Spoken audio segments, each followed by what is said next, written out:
Yes, welcome, dear students.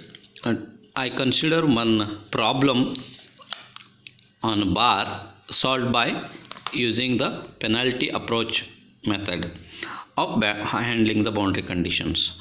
So let us see what is the problem. Consider a bar shown in a figure. Axial load P 200 into 10 to the power 3 Newton is applied using penalty approach of handling the boundary conditions. Do the following. What is that? First one, determine nodal displacements, determine stresses in each material, determine the reaction forces. All three have been asked in this problem. So what is the problem given here? You see, having the two bars of different cross-sectional areas, A1 and A2, and having the material as aluminium and steel. That is also important. Two materials are there, two sections are there, and there are different lengths, 300 mm, 400 mm. Then force is applied, P, which is given as in the problem is description 200 into 10 to the power 3 Newton. So how to solve this problem? By using the penalty of handling the boundary conditions. As we know already we have solved many problems on bars using elimination method of handling the boundary condition.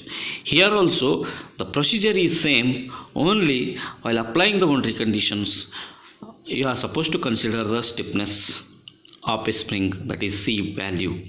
So up to the equilibrium equation the steps are same, nothing is changed, the same thing you have to follow up to the equilibrium equation. Then after that I tell you how to use the applying boundary conditions, that is penalty approach method.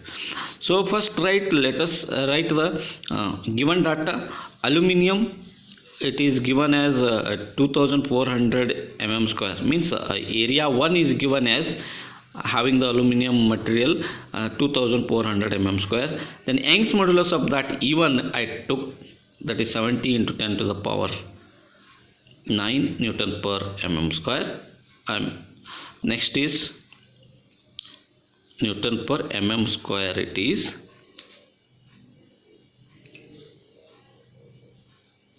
Okay.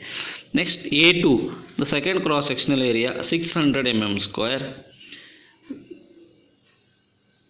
and the Young's modulus of that is 200 into 10 to the power 9 Newton per mm square.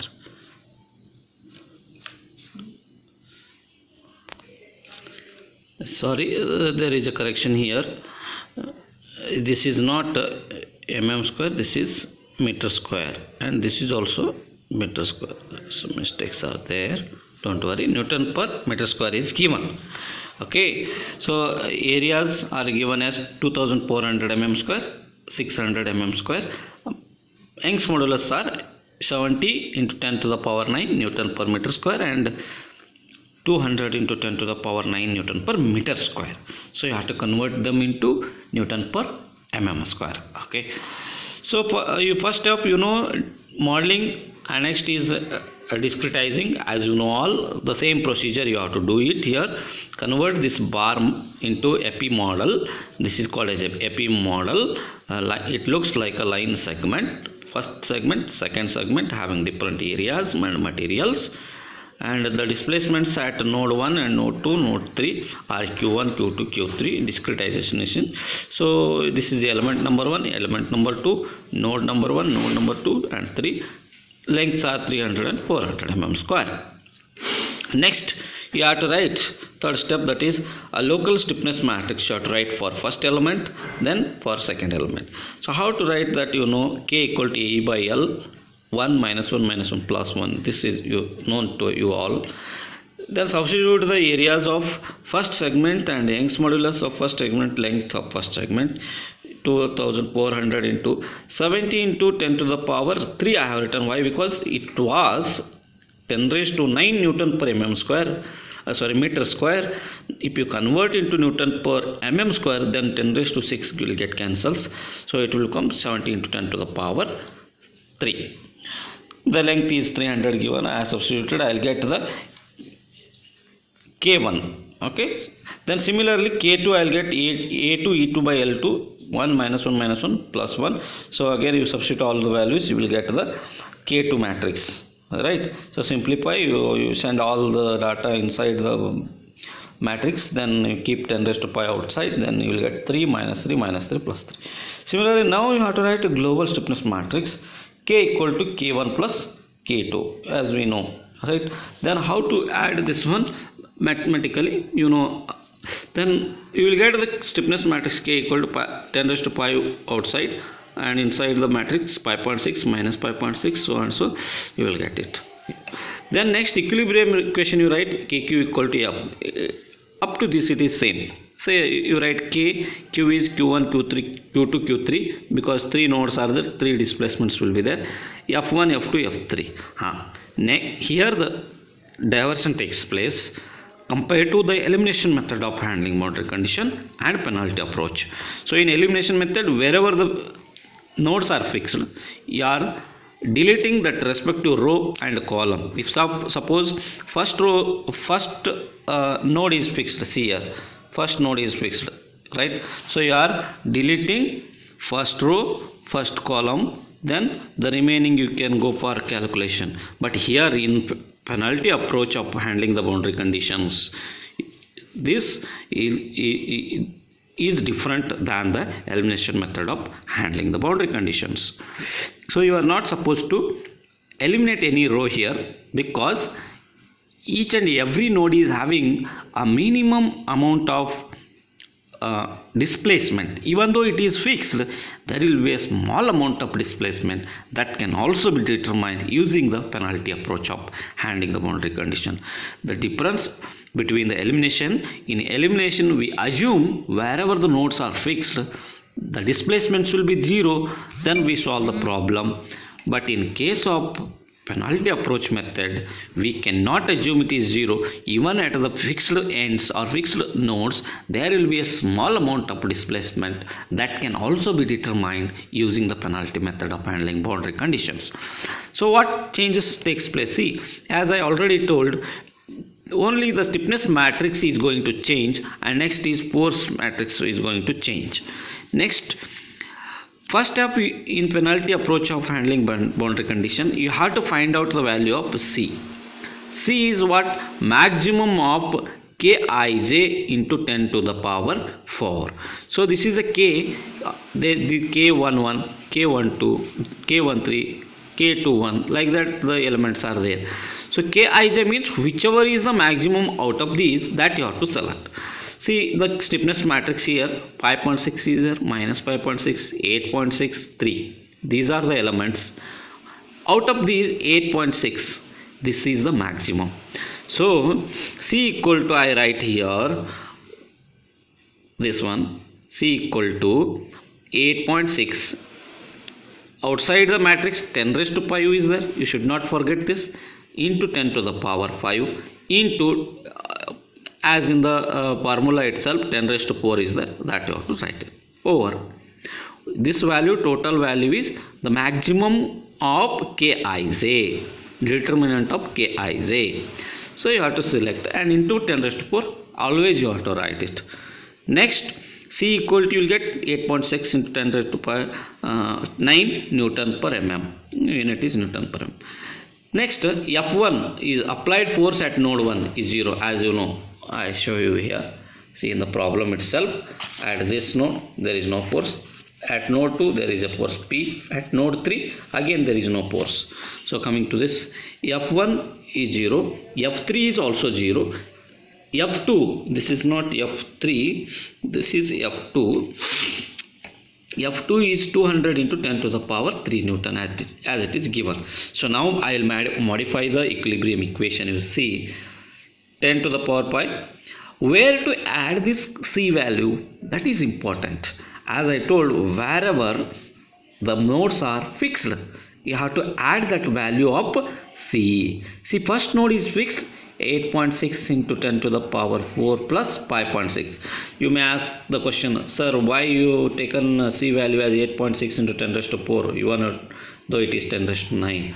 Because 10 raised to 5 is common, which we return outside the matrix. That's why from this also you already taken 10 raised to 5 outside the matrix. So that means common it is. Again, if you multiply into 10 raised to 5, 5.6 into 10 raised to 5 it will be. So that's why I taken 10 raised to 5 here. I have not written it. 8.6 into 10 to the power 4 plus the original matrix is here C 5.6. We are adding C value to the first element. Why to first element? Node 1 is fixed. So again minus 5.6, the remaining elements you go on writing. Again third node is also fixed. So if the third node is fixed, like K33 value, K11, K33, K11 and K33 you have to add with the C. So 8.6 into 10 to the power 4 plus 3, that is the remaining value of the matrix. Next, Q1, Q2, Q3, there is no change in displacement matrix. Similarly, coming to the force vector, in force vector, if node 1 is fixed, force applied at node 1 is 0 plus CA1. This is important. Where A1 is equal to Q1, that is 0. Okay. Next, F2, here node is not fixed. You need not add anything if node is not fixed. Then write the value of given force 200 into 10 raised to 3. And for third node, again it is fixed 0 plus CA3, where A3 is equal to Q3, that is also 0. So we don't know the value of Q1 and Q3. So that's why you can take it as 0 here. So when the Q3, Q1 values will come, when some gaps are given between the node and some permissible displacements are given, that are taken as Q3. I'll solve one more problem. That time I'll discuss about the value of Q3. So now we can go for solution of this problem. So add this, these and these, and also the here values are 0 and no worry about those. 200 and 10 raised to 3 is only there. So you can form the equations by using these. You will get these many equations here. So note down these. Then next is go for the solution by using the calculator. You will get the values of Q1, Q2, Q3. So all the three values, whatever you get, are the displacements at node 1, node 2, node 3. So you will come to know it. Even the nodes are fixed, the Q1 is determined, that is 1.5 into 10 to the power minus 5 mm. See, minus 5 means 0.0005 times 0. That means it is very negligible. Still we can determine by using the penalty approach of handling the boundary conditions. Similarly, Q3C, see here 8.1 in 10 to the power minus 6. That means again it is very small. So compared to this Q2, Qt is 0.23 mm. So these two are very small or negligible, but still we can determine. That is the possibility in penalty approach of handling boundary conditions. Okay, so after determining displacements, second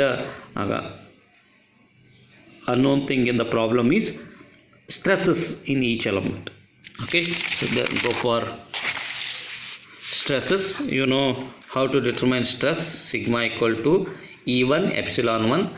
E1, how to write epsilon 1, that is Q2 minus Q1 divided by LE. This epsilon 1 is nothing but what? This change in displacement. Epsilon means change in displacement. That is, if you are finding for first element, there are two displacements at node 1 and node 2. So Q2 minus Q1 will be that epsilon. Okay, so epsilon. So Q2 minus Q1 divided by LE. Change in strain. Epsilon is nothing but strain. Strain you can write change in displacement to the original displacement. So Q2 minus Q1 divided by LE. So you have to write here 70 into 10 to the power 7 and so you will get it. Next you will get sigma 1 value. So similarly sigma 2 you can calculate.